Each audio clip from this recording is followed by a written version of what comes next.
ஒரு அடர்ந்த அழகான காட்டில் குட்டி யானை அப்புவும் குட்டி கிளி மெதுவும் நல்ல நண்பர்களாக வாழ்ந்தார்கள். அப்பு பெரிய உடம்பு இருந்தாலும் மிகவும் அன்பானவன். மெது சின்னதா இருந்தாலும் ரொம்ப புத்திசாலி. ஒரு நாள் காட்டில் ஒரு குட்டி முயல் வழி தெரியாமல் அழுது கொண்டிருந்தது.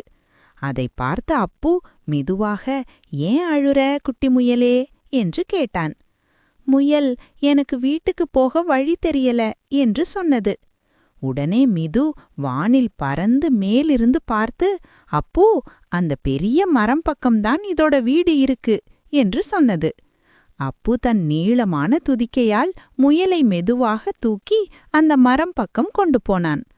முயல் சந்தோஷமாக, "நீங்க இல்லனா நான் வீட்டுக்கு போக முடியாது, நன்றி நண்பர்களே" என்று சொன்னது. அப்போது அப்பு சிரித்து, "நண்பர்கள் என்றால் உதவிக்காகத்தான்" என்றான். மிது சிரித்து, "சின்னவராக இருந்தாலும் பெரியவராக இருந்தாலும் நல்ல மனசு இருந்தா போதும்" என்றது. அந்த நாளிலிருந்து காட்டில் எல்லா விலங்குகளும் ஒருவருக்கொருவர் உதவி செய்து சந்தோஷமாக வாழ்ந்தார்கள்.